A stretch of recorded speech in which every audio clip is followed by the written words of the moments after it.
Hey everyone, welcome to Survivor Now podcast. Today, Nina and I are joined by Alex, the 17th castaway eliminated from Australian Survivor Titans vs Rebels, and the fourth member of the jury. That's a nice feather in your cap there, Alex.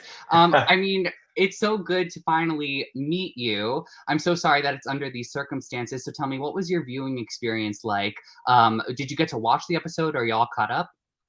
Yeah, well, thanks for having me, guys. I'm really excited to be here, and definitely watched the episode last night. I flew down from the Gold Coast. I'm originally from Perth, but I flew down from the Gold Coast to Wollongong to watch with some of my family that are here, and yeah, it was lovely. It was really really nice. Obviously, hard to watch some of that episode, but all in all, I think a really amazing experience. Very very grateful, and yeah, glad it's all done now, and we can sort of do these interviews and see what happens. Considering you knew what was coming up, I hope that the footy game, I think I saw on your Instagram, put you in a better mood. But to kind of start off, before the show even began, the second you got that call and you're like, I'm going on Survivor, what kind of prep did you do? Because you're also one of those players that I'm like, physically, he was probably fine.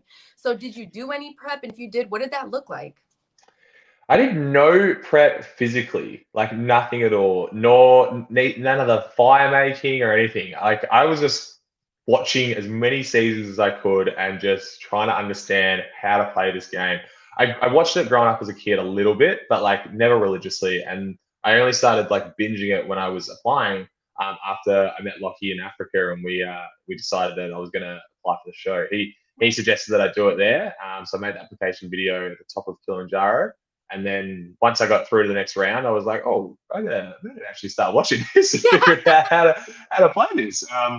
So yeah, I definitely felt like I was a little bit behind some of the other players, the Edens, the Carolines, the Eileens, but I think I held up my own all right. I intended to come in and be a likable character, and I think I did that well.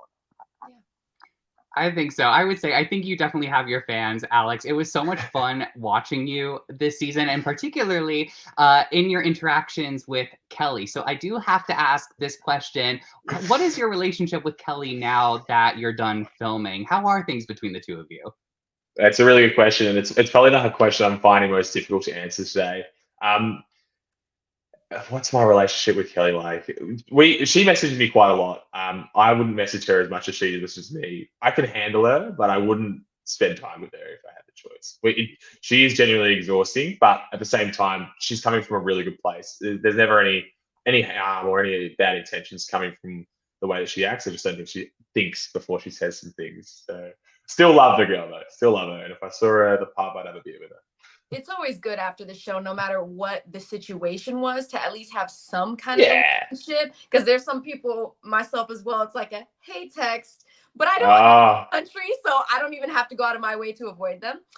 It's not a yeah. lot. But anyways, with talking about Kelly, something that I even asked her about, and I was shocked myself, she Did picked she you save me?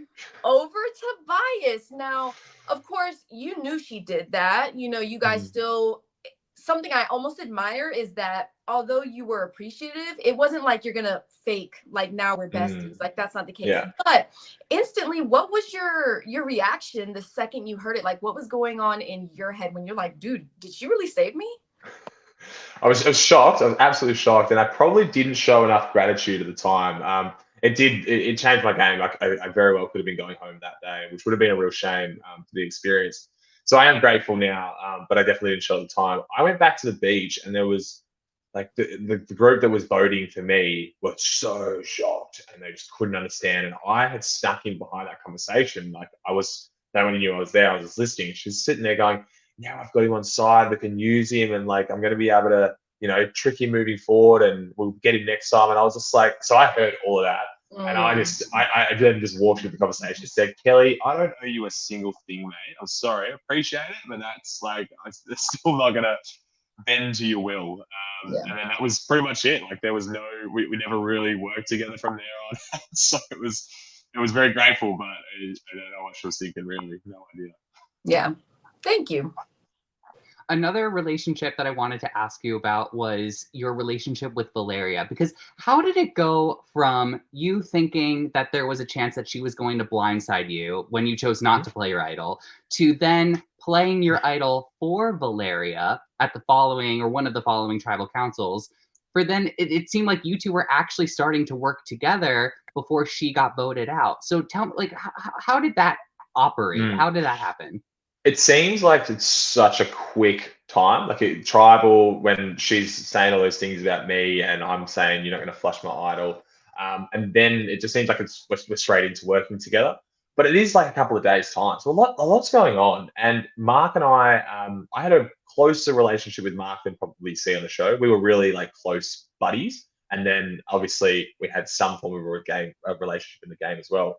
And when I saw Ferris, Kirby, Rihanna Jade, and all go to the well, I knew I had to switch alliances, and I knew that I had, Mark, they needed an extra number. So I went in there, and then I needed to build that trust. And I knew that once I got the name from Raymond that it was Valeria, I go, great, all right, we'll play the idol for Valeria. She's gonna absolutely love this. Like, and it came off. It didn't come off in terms of me saving her, but it did come off in building that relationship. I also know that Valeria, there was never any animosity between us on the beach prior to that. But Valeria was thinking about the game constantly. And when she said those things at tribal about like trying to get me out, she wasn't actually trying to get me out. And I knew that. She was just trying to get the idol. So there was never any of this feeling like, oh, she's gunning for me. I'm never going to work with her. It was just gameplay. And she, at the time, Kirby and her were really tight, and she was trying to get the idol out. But I could, smelt through that, and I wasn't too worried. And then there was no reason for me not to be able to work with her in the next episode. Yeah, that makes a lot of sense. And thank you for that context and for clarifying that. I mean, do you feel like having an idol, do you feel like that helped or hindered your game? I think it helps. I really did. I mean, one thing I was shocked about, obviously, the whole Ferris finding the idol and trying to get me to it, didn't look great for me. But at the same time, I think he was crazy, man. You don't want to give anyone an idol in this game. And I was shocked. Like I knocked it out of the roof, it fell onto the ground, and he picked it up and he just gave it to me. And I was just like, "Are we happy that this is my idol?" I said that for straight. I was like, "Are we happy that this is mine?" And they were all like, "Yeah, sweet." I was like, "Brilliant." Like, whether you found it or not, like, you want these things, man. Like, they are the powerful. They are the power. And he would have had two of them. Yes, a big target. But play one in the next two troubles. You might win another immunity or two, and then you're all of a sudden, you're 10 days in the game, and then the heat comes off because you've just played an idol. And yeah, I just think he made a big boo boo there, Mr. Ferris. But obviously, it has worked for him. He's got me out before his, and he's still holding on to his. So it must have worked. But in my eyes at the time, I was like, "You're crazy." Yeah, that's the question. I think I got a bit sidetracked there. Sorry. No, you're fine. And I've seen people like looking for idols. I've done it myself where I'm like, somebody's going to get elbowed. You get too close, and here he is just handing it over. But I mean, like you said, it must have benefited him in some way because he still has his.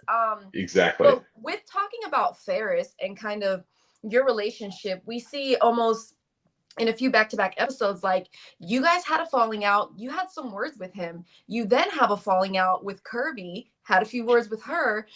You kind of want to rebuild with Ferris a little bit, do this all boys alliance, and then you get your spa day. And we, of course, and this is, look, Alex, I don't want to get into it, but I have to know. What was it in that moment? Because they obviously show you talking to Mark, like, do this, do that. What's going to benefit you? Mark is like, dude, don't even take me. I'll watch everybody else. What was it about that? Because my perception a little bit about you is that you do like a bit of chaos. Like, you're not going to shy away from confrontation. And if anything, trying to build it back up even after you guys had this moment.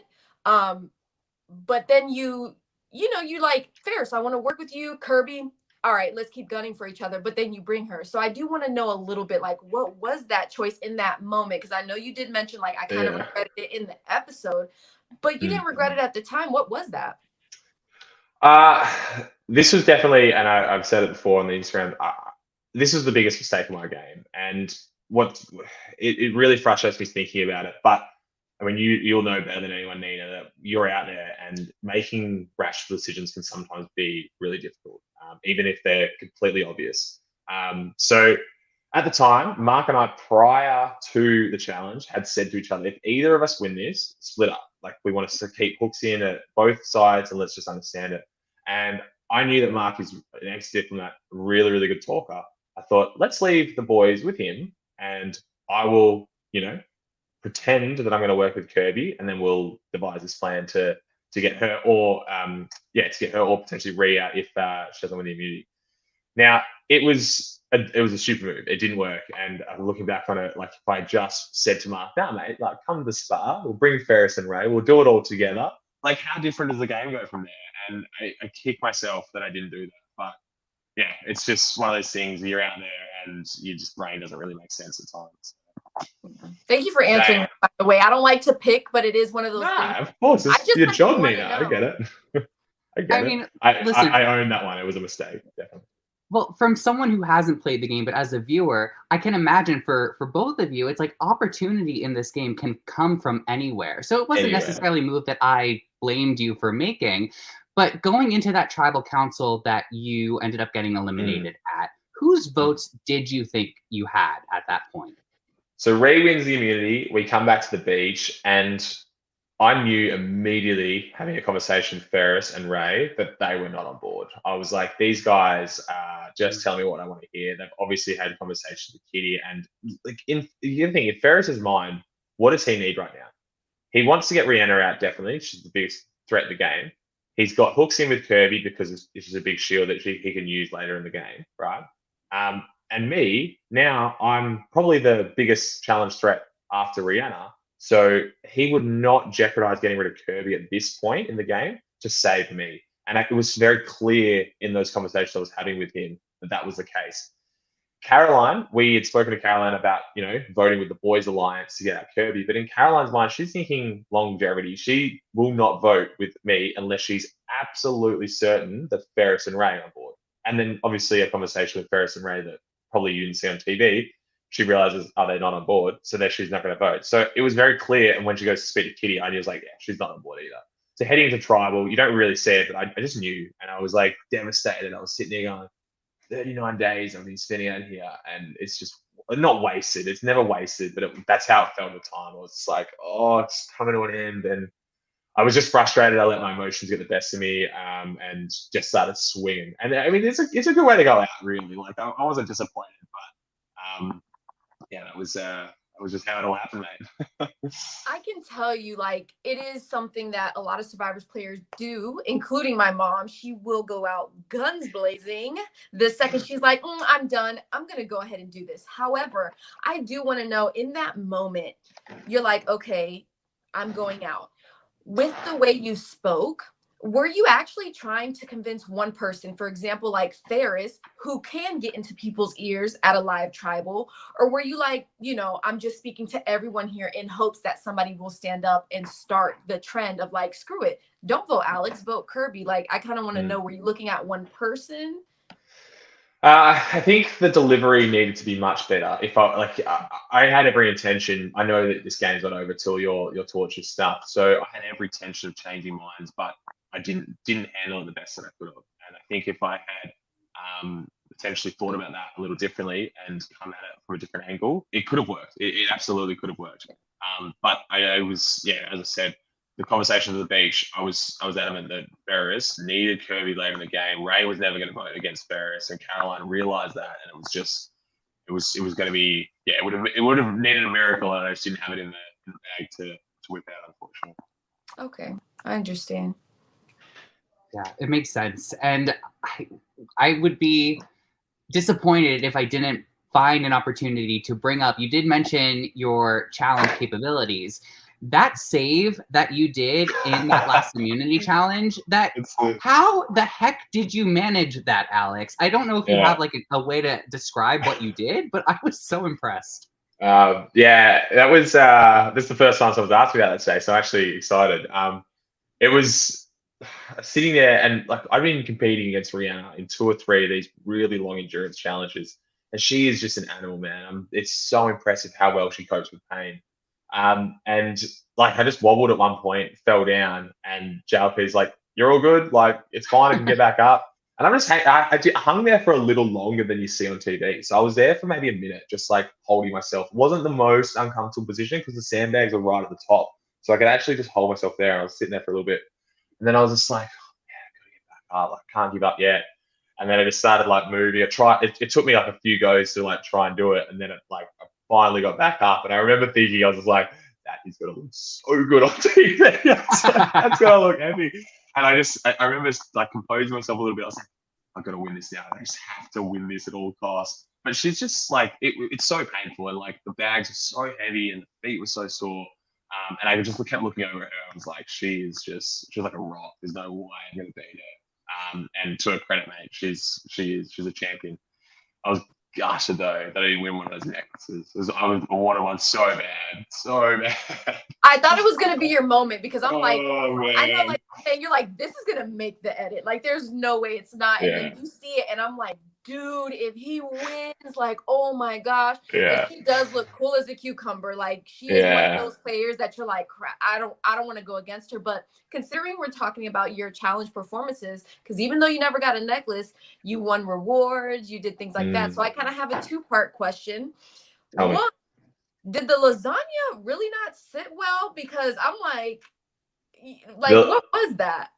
I was so bloated after that. I was absolutely so sick. And the girls were all in the jacuzzi, and like, forget gameplay. I just couldn't. I had to lie down. I was just in a really, really bad way. And that sucked because like, yeah, you just don't want to feel like that. And then obviously I've brought the wrong people to the rewards, so then they're all just like thinking, great, we can have a nice little conversation without him. How good's this?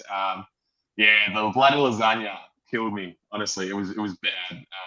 Yeah, but that, like, I mean, you probably know, you're out there and you're hungry, man, and then they put food in front of you, and it's a lot of food. Like, I for one, I grew up in an Italian family. Like, we just eat, and the food's there, you just keep eating. So I just wanted to eat everything, and yeah, I was sick. I was really sick. I will say, only because of my mom, she gave me that insight. She said, when you get these food rewards, hope to God you do not overeat. Smash it. Anything sugary, like, because other people like, oh, this tribe won cookies, and my tribe is like, yeah. And I'm like, okay, I'm like, who cares about cookies?